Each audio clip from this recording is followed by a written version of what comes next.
ओम गुरुभ्यो नमः। ब्रह्म तत्व सत्संग में आप सबका स्वागत है। हम केनो उपनिषद के माध्यम से स्वाध्याय करते हुए स्वयं के आत्म तत्व को समझने के प्रयत्न कर रहे हैं। इस प्रयास में केनो उपनिषद की पहले मंत्र को हम चर्चा कर चुके हैं।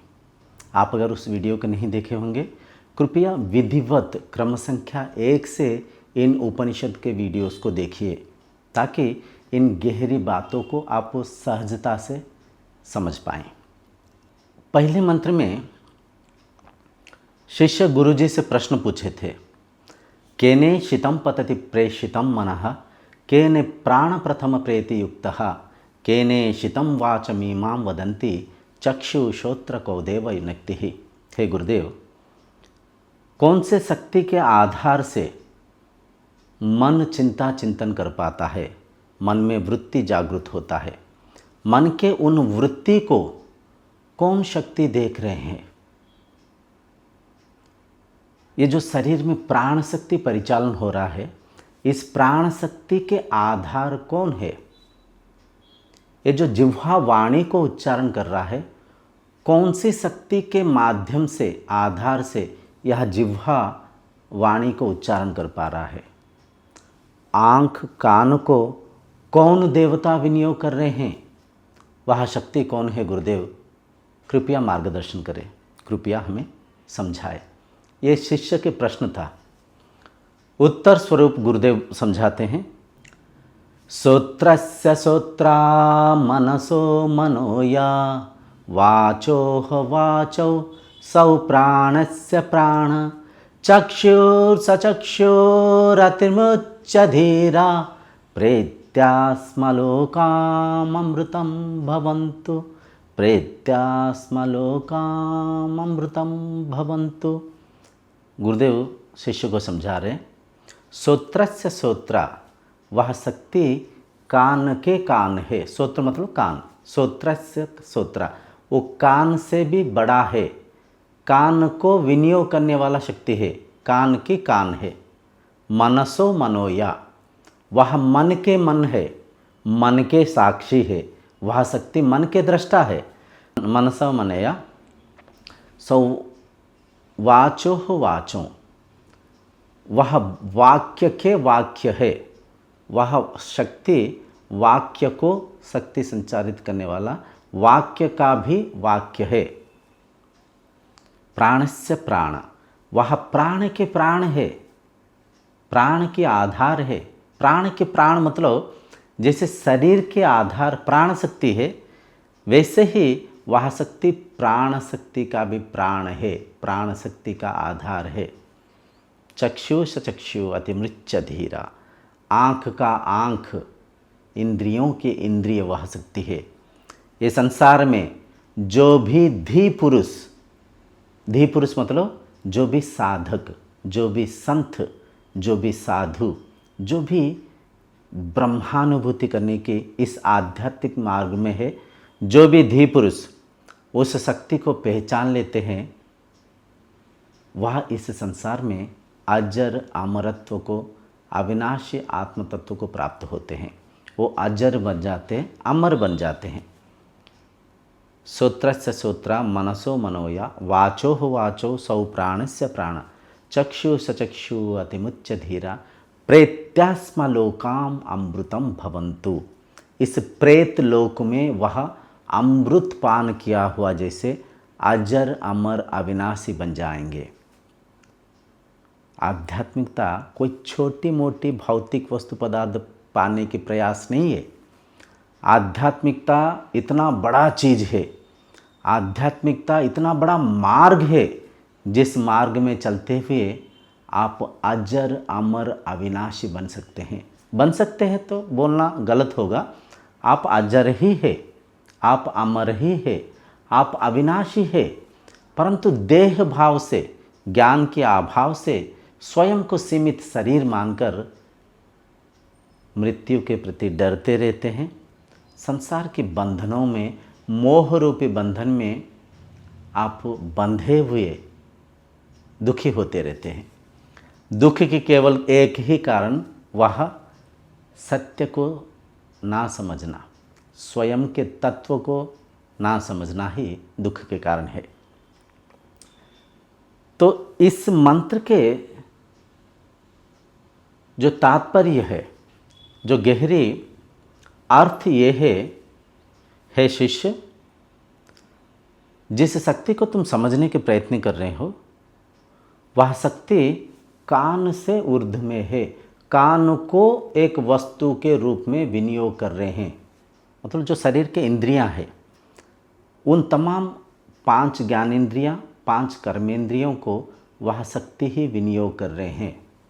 इस वाणी को उच्चारण करते हुए मन की वृत्ति को शरीर को समझाने की वही शक्ति प्रयास कर रहे हैं। वह शक्ति ही मन के दृष्टा के रूप में, मन के साक्षी के रूप में, मन के ऊर्ध्व से मन के चिंता चिंतन को जागृत करते हैं और मन के वृत्ति को भी मन के साक्षी के भाव से वही शक्ति देख रहे हैं। यहाँ पे आत्मा के बारे में समझाया जा रहा है। शिष्य बड़ा टेक्निकली प्रश्न पूछे थे तो गुरुदेव भी आंसर बड़ा टेक्निकली दिए, बड़ा गहरी मतलब भाव से, भावना से गुरुदेव उत्तर दिए। मन के साक्षी वही है, मन के साक्षी वही आत्मा है। तो यहाँ पे हमें विवेकी होकर परखना चाहिए, समझना चाहिए आत्मा मन के ऊर्ध्व में है, मन के ऊपर है। हम कहाँ तक सोच सकते हैं, कहाँ तक कल्पना कर सकते हैं? मन तक। शरीर को, जो स्थूल शरीर है, स्थूल शरीर को हम देख पाते हैं, परख पाते हैं, समझ पाते हैं। जो भी डॉक्टरी विद्या है संपूर्ण स्थूल शरीर के बारे में समझाता है, ठीक है। स्थूल शरीर के बाद सूक्ष्म शरीर। सूक्ष्म शरीर क्या है? मन, विचार, चिंता करना, सोचना। सूक्ष्म शरीर को भी मन तक हम समझ पाते हैं, इंद्रियों तक हम समझ पाते हैं। इंद्रियों की फंक्शनिंग सिस्टम, जो आँखों की फंक्शनिंग सिस्टम के बारे में पिछले वीडियो में हम समझ चुके हैं। कान कैसे कार्य करता है उससे भी हम समझ सकते हैं। मन तक हम समझ सकते हैं, परंतु मन से परे जो शक्ति है, मन के ऊर्ध्व में जो शक्ति है, मन से भिन्न, मन के जो साक्षी है, जो आत्मा है, उस आत्मा को समझने के लिए एक शांत मन की और साधना की, शास्त्र ज्ञान की निहायती आवश्यक है। तत्व गुरु के मार्गदर्शन की निहायती आवश्यक है।